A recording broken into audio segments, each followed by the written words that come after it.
religioso, ni como tradición, ni como un acto litúrgico. En realidad hemos entendido que nuestra humanidad es tan frágil y tan hasta cierto punto mala que olvidamos.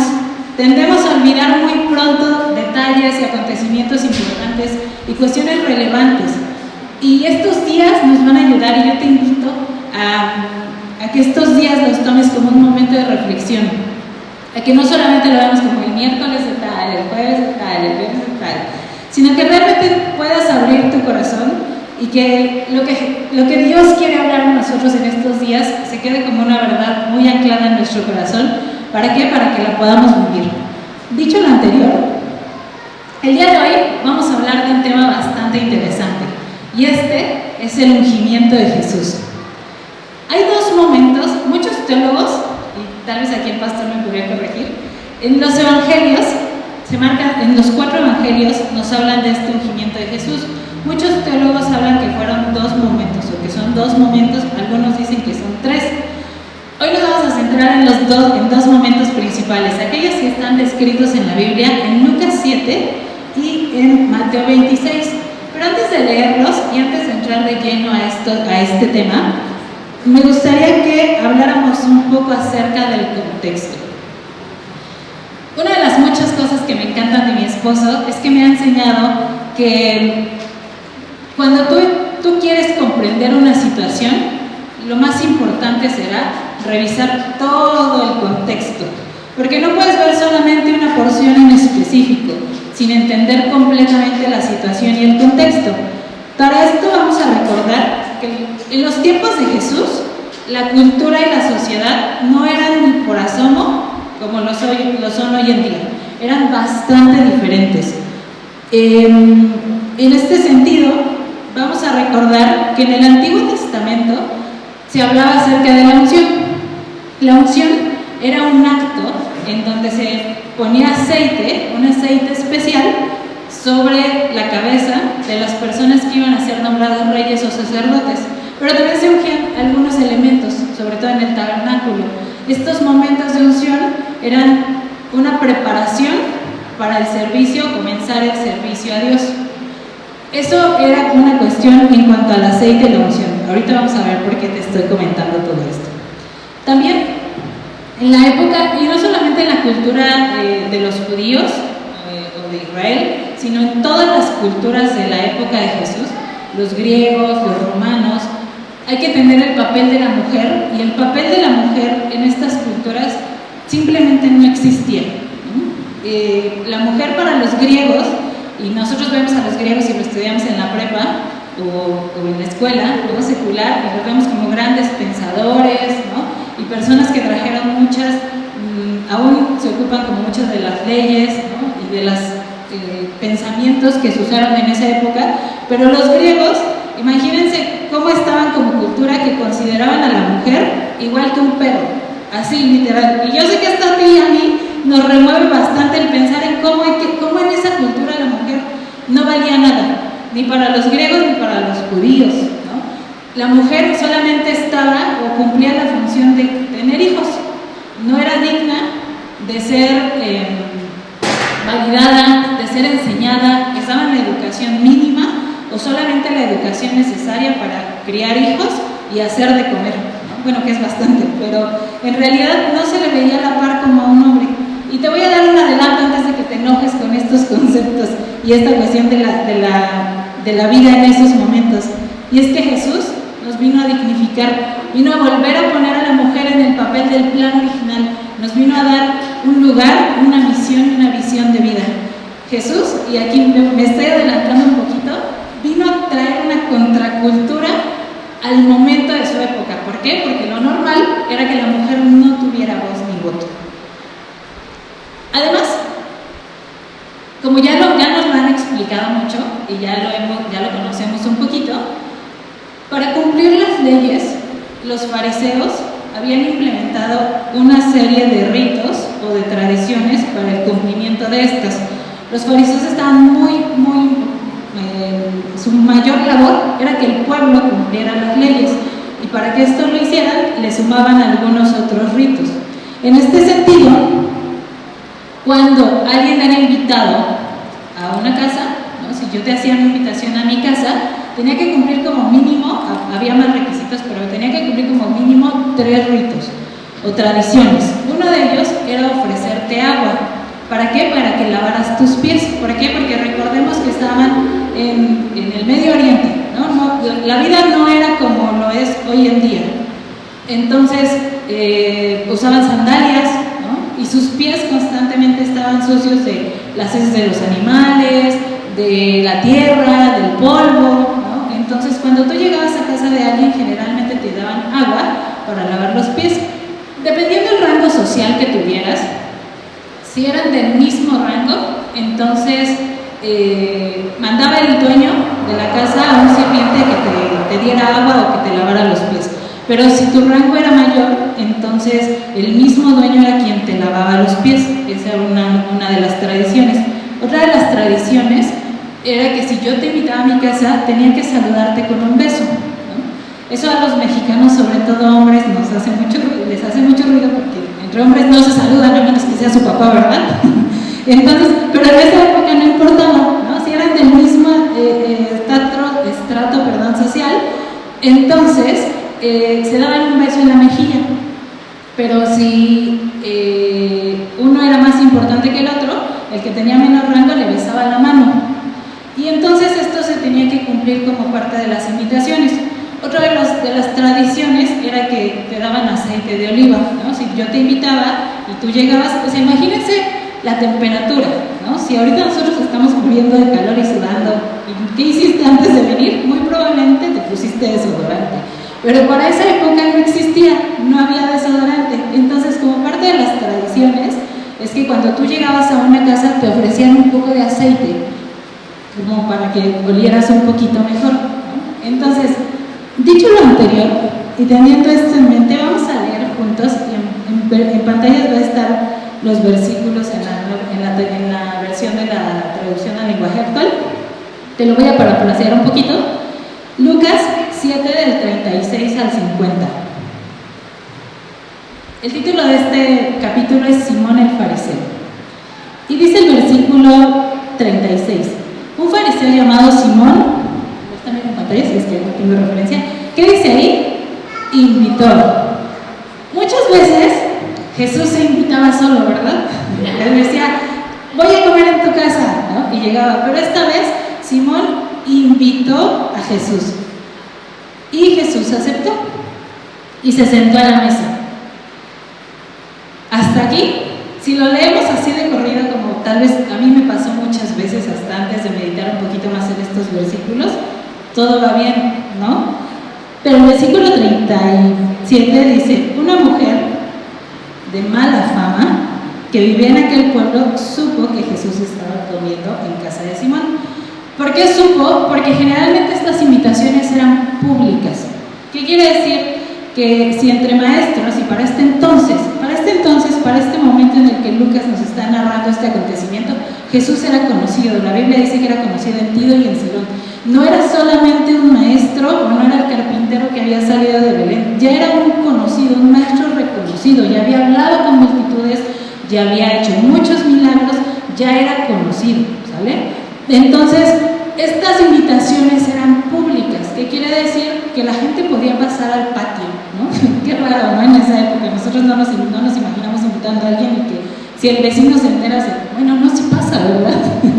sí pasa que de repente se puede colar la gente a la fiesta, ¿no? De cuenta, sí. La mujer se enteró y se coló a la fiesta. Vamos a detenernos un poquito antes de leer el versículo que sigue, o de continuar con este versículo, porque ya leímos cómo era la tradición, y Simón era un fariseo. Los fariseos conocían, porque conocían las tradiciones y los ritos, y deliberadamente no lo hizo. ¿Cómo sabemos que no lo hizo? Lo vamos a leer versículos más adelante, donde Jesús se lo dice. Pero, ¿sabes quién estaba? ¿Por qué me invitó entonces? ¿No? Yo pensaba, ¿por qué entonces me invitó si no iba a cumplir con los ritos que se tiene que hacer? Porque lo quería humillar. La razón por la cual Simón invita invita a Jesús a su casa es para darle un destrato, para no darle el lugar que merecía, para maltratarlo, para humillarlo públicamente y ver cómo iba a reaccionar Jesús, porque ya se sabía que era famoso. Todavía no estaban maquinando planearlo, eso lo vamos a leer, maquinando matarlo, lo vamos a ver en versículos más adelante, pero Simón no está tan de acuerdo con Jesús, ni con sus formas, ni nada, entonces lo invitó para maltratarlo, para humillarlo. ¿Y quién mejor que nadie conocía esto que esta mujer de la cual vamos a leer en unos versículos? Cuando la Biblia habla que era una mujer de mala fama, hay otras versiones que dicen pecadora, pero los grandes teólogos dicen que era una prostituta. Entonces todos conocían a qué se dedicaba esta mujer. Cuando ella ve estos actos de Simón hacia Jesús, y vamos a bajarlo un poco a nuestros tiempos actuales. Imagínate que te invitan a la casa de alguien y llegas y la puerta está abierta y pues te pasas y entras y todos están haciendo otra cosa en esa casa y el que te invitó está sentado viendo el fútbol y te dice, ¡ay, come! ¿Te sentirías cómodo o bienvenido? Definitivamente no. Y en este punto estaba Jesús. Estaba en una casa donde no estaba siendo bienvenido y no estaba siendo cómodo. Al contrario, estaba siendo humillado. ¿Quién mejor que nadie conocía la humillación, el destrato, el que la vieran solamente para usarla y desecharla, que esta mujer? ¿Por qué? Porque era prostituta. Y entonces, ¿qué hizo? Yo me lo imagino así. Ella dijo, no puedo darle un beso, porque las mujeres, recordemos el contexto de las mujeres, ni siquiera podían hablar con los hombres. No puedo darle agua, porque si le digo a Simón que si me presta una cubeta para lavarle los pies, pues ni siquiera me la va a prestar. No puedo ungir su cabeza, porque ¿quién soy yo para ungir su cabeza? Yo creo que todo esto pasaba en la mente de la mujer para poder llegar a este versículo que vamos a leer, que dice que tomó entonces un frasco de perfume muy fino y fue a ver a Jesús. La mujer entró y se arrodilló detrás de Jesús, y tanto lloraba que sus lágrimas caían sobre los pies de Jesús. Después le secó los pies con sus propios cabellos, se los besó y le puso perfume que llevaba. ¿Te imaginas la escena? Piensa un poquito la escena. Seguro la mujer estaba muy acostumbrada a la humillación y al maltrato, y seguro tal vez estaba en esta situación porque había tomado malas decisiones. Muy probablemente se había divorciado y ser prostituta era la única manera en la que tenía para mantenerse y comer. Pero ella sabía que no estaba bien. Y entonces, ¿qué hizo? Fue a los pies del único que ella sabía en su corazón que podía perdonarla y darle un nuevo lugar y una nueva vida. En ese entonces, ¿por qué esta mujer que era prostituta tenía un frasco de alabastro de un perfume tan caro? Los estudiosos de la época dicen que las prostitutas cargaban como un collar, generalmente el perfume, porque para cumplir con su trabajo lo usaban, ¿no? Imagínense que llegara alguien del desierto, de apacentar camellos, y entonces requiriera sus servicios. Era la manera, o era como su elemento de trabajo. Y al decidir romperlo todo, vaciarlo todo en los pies de Jesús, ella vaciaba su pasado. Ella vaciaba su antigua vida y se lo entregaba todo a Jesús. Y es bastante impactante porque entonces Simón pensó, si de veras este hombre fuera profeta, sabría la clase de mujer que lo está tocando. ¿Por qué? Porque todo el mundo conocía la historia de esta mujer y todo el mundo la había maltratado. Pero entonces Jesús dijo, Simón, tengo algo que decirte. Te escucho, maestro. Qué interesante porque Simón le dice maestro, pero no estaba reconociéndolo como uno, ¿verdad? Luego Jesús miró a la mujer. Ahí me estoy sacando. Jesús le puso este ejemplo. 2 hombres le debían dinero a alguien. Uno de ellos le debía 500 monedas de plata y el otro solo 50. Como ninguno de los dos tenía con qué pagar, este hombre les perdonó a los dos la deuda. ¿Qué opinas tú? ¿Cuál de los dos estará más agradecido con este hombre? Jesús conocía el corazón y los pensamientos de Simón, pero en vez de pararse y darle una lectura, lo hizo reflexionar en su actitud y le preguntó, ¿quién va a estar más agradecido? ¿El que debía 500 o el que debía 50? Y Simón, ¿qué le contestó? El que debía más. Jesús, ¿no? Yo esto me imagino a Jesús en tono irónico, ¿no? Así como de, míralo, sí te gira, muy bien Jesús, muy bien Simón. Luego, Jesús miró a la mujer. Y este versículo me impacta bastante porque, ¿qué pasaría o qué pasa cuando tú platicas con alguien y de repente alguien voltea hacia otro lado? ¿No te obliga a voltear? O sea, como dicen, ¿por qué está viendo? ¿Qué pasó hacia allá? Y este detalle está como un poquito escondido en este versículo o en estos versículos. Yo creo que es porque nuestra mente es muy chismosa y si de repente, si ahorita todo el mundo, algo pasaba y todos volteábamos, ¿verdad? Esta era la intención de Jesús, porque Jesús miró a la mujer, pero le dijo a Simón, esto es bastante interesante, ¿qué le dijo? Le dijo, ¿ves a esta mujer? Cuando entré a tu casa, tú no me diste agua para lavarme los pies. En cambio, y esto es bastante impactante, me los ha lavado con sus lágrimas. ¿Y por qué se los lavaba con sus lágrimas? Porque ella conocía su condición, ella sabía quién era y ella sabía lo que había hecho y no podía hacer más que llorar. Entonces, y los ha secado con sus cabellos.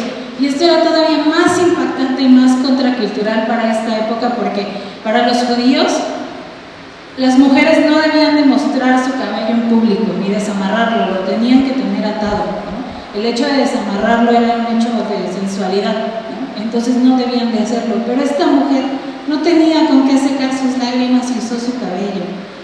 Y entonces le dijo, vamos en el 3, en cambio ella me los ha lavado con sus lágrimas y los ha secado con sus cabellos, el 45.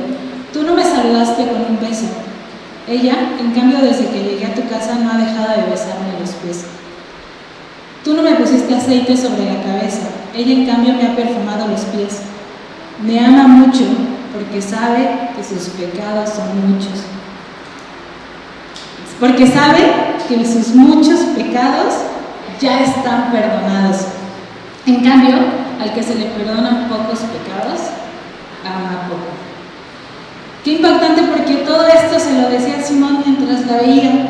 Imagínate cómo se sentía la mujer. Algo que vino a hacer Jesús con la mujer fue dignificarla, fue decirle, te entiendo, conozco tu pasado, pero también conozco tu futuro y el futuro que yo te quiero dar.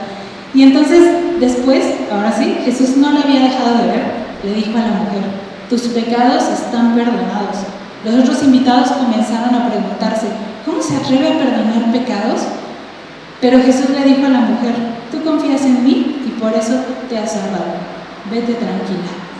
Qué impactante. Seguro la vida de esta mujer a partir de ese momento dio un cambio de 180 grados, de un cambio radical, empezando porque lo que ella usaba para trabajar lo había derramado en Jesús. No sabemos, la Biblia no nos dice qué pasa ahora con la vida de la mujer, pero lo que sabemos, o lo que muchos teólogos nos muestran, es que este fue el primer ungimiento de Jesús. Así como se ungían a los reyes y sacerdotes para comenzar su servicio a Dios, esta mujer fue la primera que ungió a Jesús y de aquí él comenzó con un ministerio. Siguió con su ministerio. Y entonces vamos a ver que en Mateo, ahora vamos a leer Mateo 26, del 6 al 13, vamos a ver un segundo ungimiento.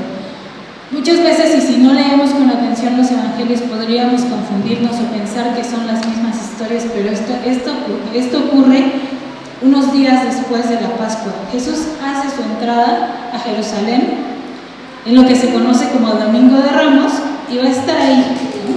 Vamos a ver los demás acontecimientos en los siguientes días, así que no me voy a adelantar, pero vamos a leer el versículo 6. Jesús estaba en el pueblo de Betania, en casa de Simón, el que había tenido lepra. Este era otro Simón, no era Simón el fariseo, este era un Simón que había tenido lepra. Mientras Jesús comía, llegó una mujer con un frasco de perfume muy caro. La mujer se acercó a Jesús y derramó el perfume sobre su cabeza. Los discípulos se enojaron y dijeron, ¡qué desperdicio! Ese perfume pudo haberse vendido y con el dinero hubiéramos ayudado a muchos pobres. Jesús lo escuchó y enseguida les dijo, no critiquen a esta mujer, ella me ha tratado con mucha bondad. Cerca de ustedes siempre habrá gente pobre, pero muy pronto yo no estaré aquí con ustedes. Esta mujer derramó perfume sobre mi cabeza sin saber que estaba preparando mi cuerpo para mi entierro. Les aseguro que en cualquier lugar donde se anuncien las buenas noticias de Dios, se contará la historia de lo que hizo esta mujer y se guardará en memoria de ella. Me llama mucho la atención este ungimiento y este acontecimiento, porque ayer que lo platicaba con mi esposo, la primera vez fue en casa de Simón, el fariseo, el que lo invitó por compromiso, el que lo invitó para humillarlo, el que lo invitó para maltratarlo. Este segundo ungimiento fue en casa de Simón, el leproso, el que seguro su corazón estaba lleno de agradecimiento porque le había cambiado la vida. Esta fue una invitación completamente diferente y una situación completamente diferente, porque en este momento vamos a ver que los que se ofendieron, ¿quiénes fueron? Los discípulos. En lo que leemos en Lucas vemos quién se ofendió fue el fariseo, y ahí lo disculpamos y decimos, bueno, es que era fariseo, ¿no? Pero en este momento los ofendidos eran los discípulos, y es bastante impactante que fueran ellos, porque estos discípulos habían estado con Jesús durante 3 años.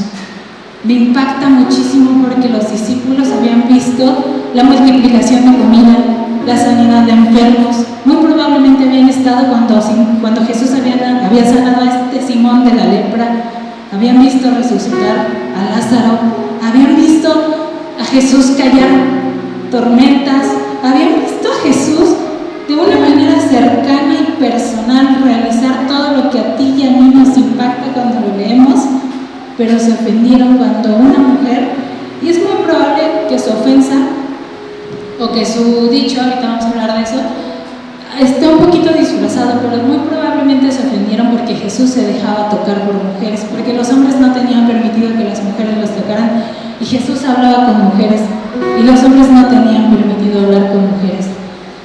Y entonces estos discípulos estaban ofendidos porque decían que este dinero hubiera estado mejor con los pobres. Qué impactante, porque ellos pensaban cómo Jesús debía hacer las cosas.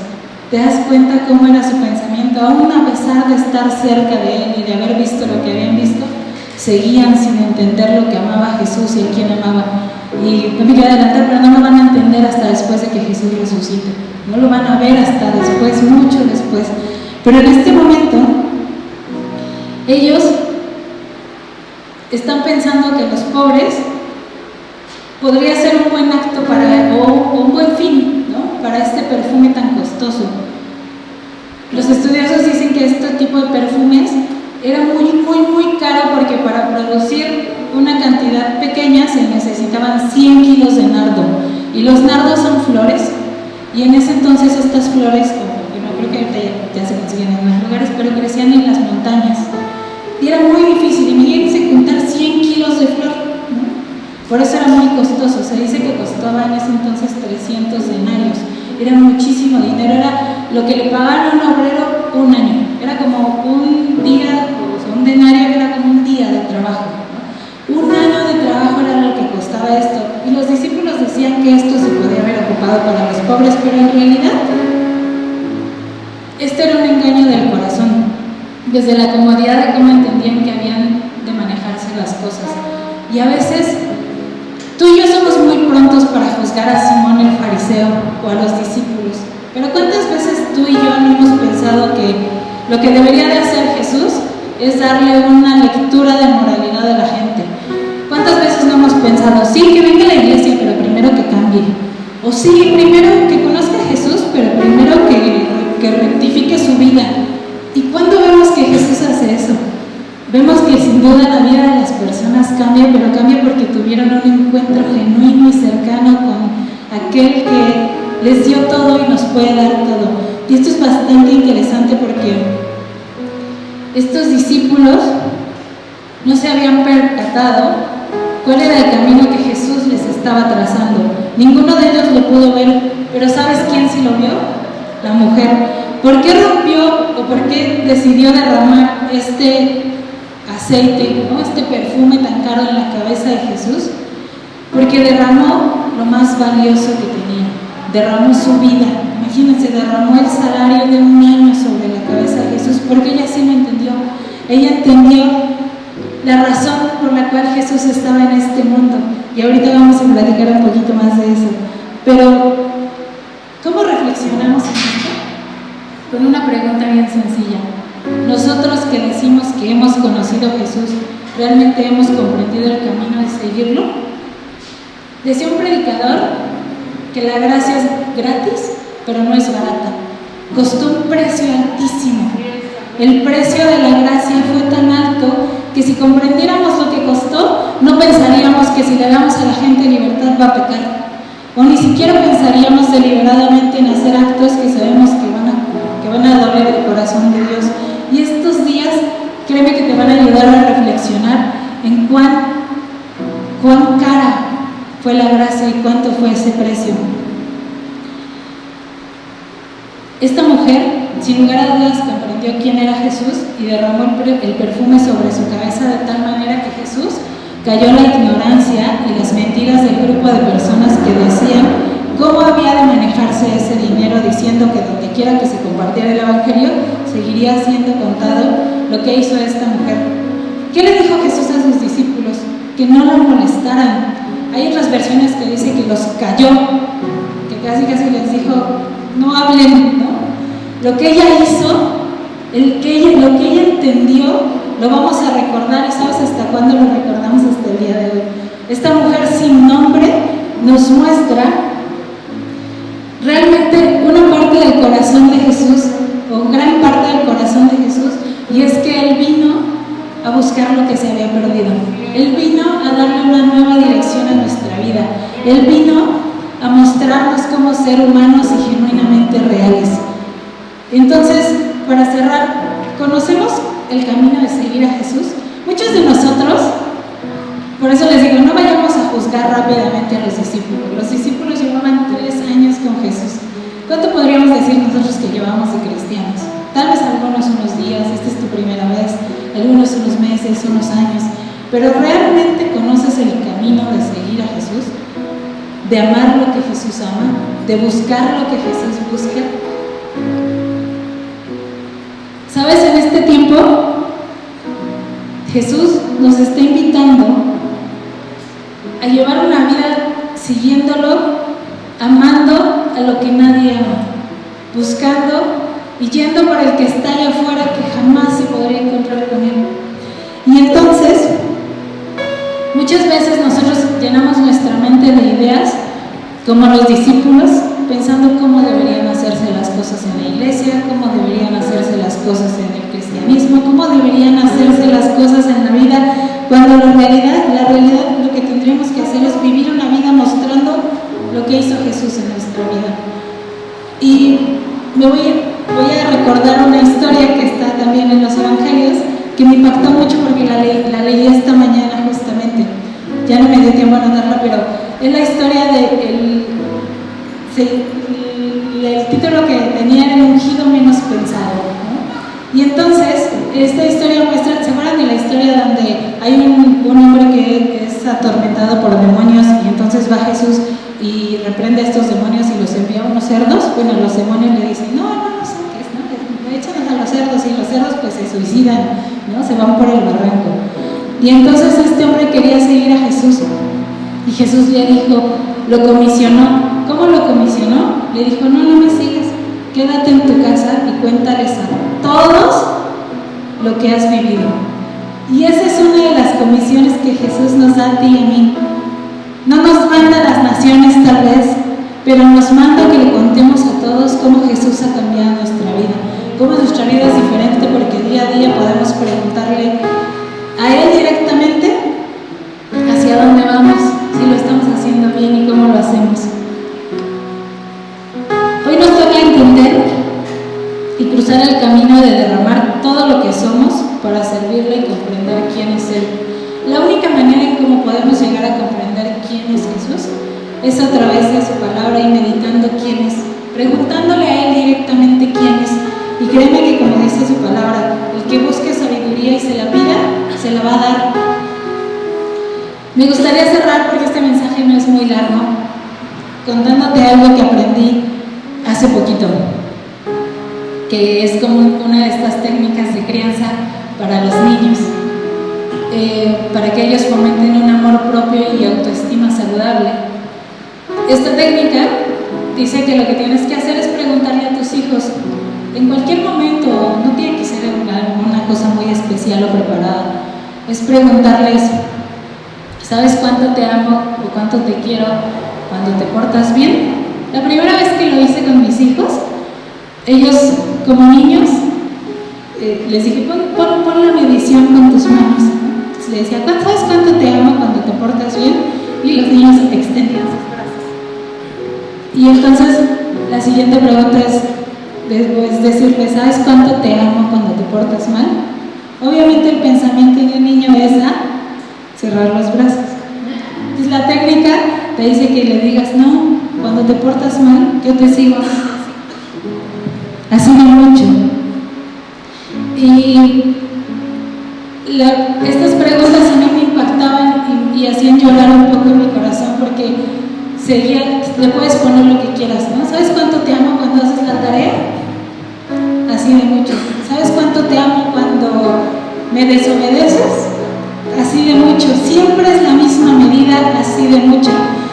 Y esto me impactaba bastante, porque no importa cómo esté tu vida hoy, o las decisiones que has tomado, o los errores que has cometido, porque si tú y yo volteamos a la cruz, vamos a ver a un Jesús con los brazos así extendidos diciéndonos, yo te amo así de mucho, porque yo derramé todo lo que soy y todo lo que tenía en toda mi vida, porque no importa tu pasado, si tú decides seguirme y derramar tu vida hoy delante de mí, yo te voy a recibir con estos brazos abiertos siempre, no importa cómo te portes.